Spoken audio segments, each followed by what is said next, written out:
Hi there, I'm Colin. I used to eat out at restaurants a lot. Now, like most people, I'm stuck at home cooking all the time. I think I'm getting better at it. And I think this is gonna go absolutely so that'll be fun. But I've still got a lot to learn. Each episode, I'll pick a dish I've never made before and do my best to create something edible. Is this a cooking show? I'll leave it up to you to decide. Welcome to the Noob Gourmet. First, we are going to cut our beef. Got a pound of flank steak.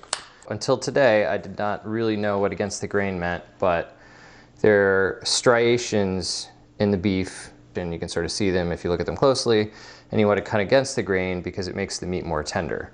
So I want to cut these to, I assume, bite-sized pieces, so maybe a couple inches.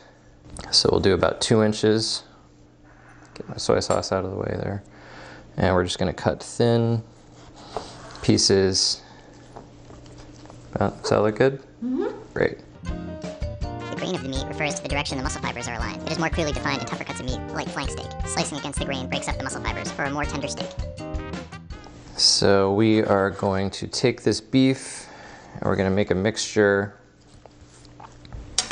in our bowl. So we've got a half a cup of the Shaoxing wine. It smells and tastes a lot like Japanese sake. We've got 2 tablespoons of soy sauce, and we've got 1 tablespoon of cornstarch.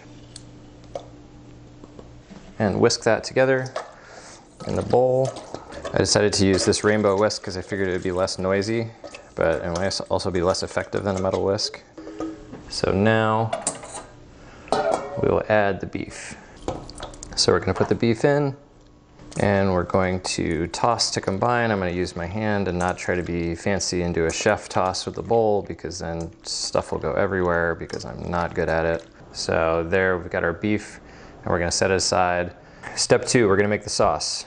So we are taking a 1/4 cup of oyster sauce, or in this case fish sauce. We're going to do 2 teaspoons of soy sauce.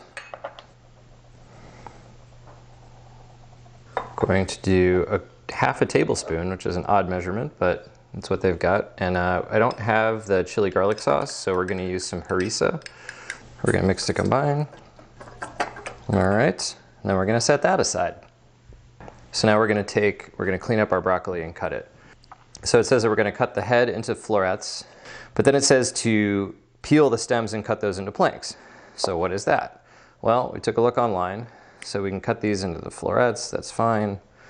So that would mean that we're going to take the skin off the stem, and then we're going to cut it into planks, so thin pieces. According to the internet, I can peel the stem by cutting off the outside. The word broccoli comes from the Italian plural of broccolo, which means the flowering crest of the cabbage, and it is the diminutive form of bracco, meaning small nail or sprout. It was first introduced to the United States by southern Italian immigrants, but did not become widely popular until the 1920s. Broccoli is known as the crown jewel of nutrition because it is rich in vitamins and minerals. It is an excellent source of vitamin C. The U.S. is the world's 3rd largest producer of broccoli. So we're going to add some mushrooms into our stir fry because beef with broccoli is just a suggestion, right? Mushrooms are genetically closer to human than plants, having diverged 1,300 million years ago. Mushroom spores can survive the vacuum and radiation of space. Portobello mushrooms, button mushrooms, and white mushrooms are all the same mushrooms at different levels of maturity. There are more than 75 species of mushroom that are bioluminescent. All right, we've got our mushrooms and broccoli, and we're ready to move on to the next step.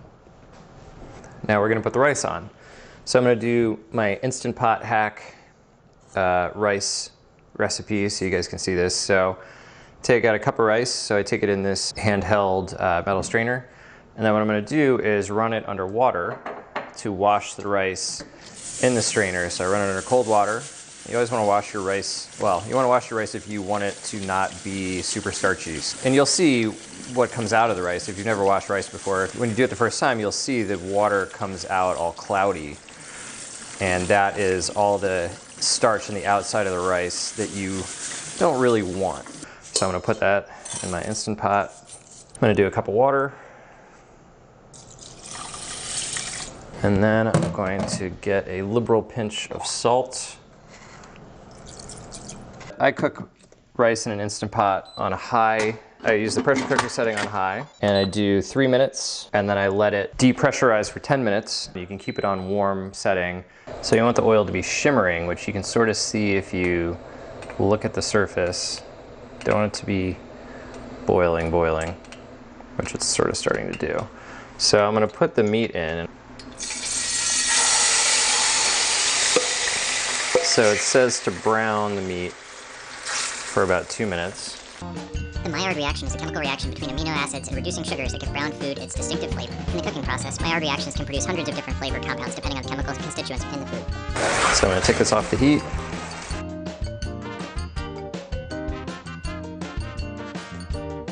Rinsing out the pan. So I'm gonna put a tablespoon of oil. With stir frying, you only want stuff to touch. You're constantly moving it around because you don't actually want it to stay in one place for very long because you're cooking it at a very high heat. All right, so this is about 2 minutes, tossing and stirring frequently. Again, I'm basically stirring. I can't toss because I don't have a wok. This recipe is very presumptuous that your average home cook's even got a wok that they can have access to. Stir frying is a Chinese cooking technique in which ingredients are fried in a small amount of very hot oil while being stirred in a wok or pan. Constant stirring with oil means that the temperature of the wok or pan stays relatively stable. All the ingredients are constantly exposed to high heat and cook evenly and quickly. Oh my God. Just a real fucking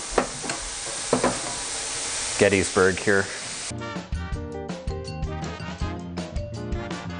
So beef's going back in. Oh boy. Got the beef in, now we're gonna put the sauce in.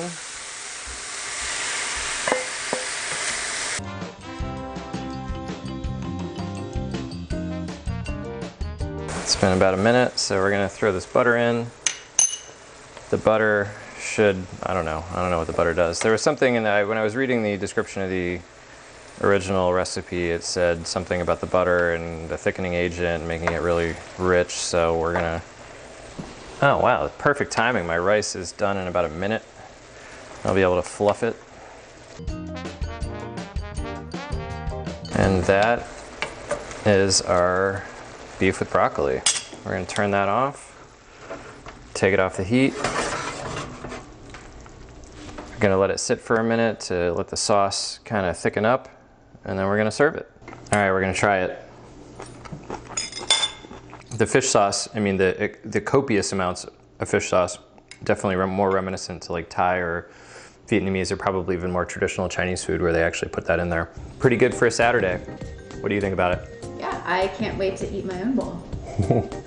So this episode I made beef with broccoli from the New York Times cooking section. I used fish sauce instead of oyster sauce, and I will say it was very strong.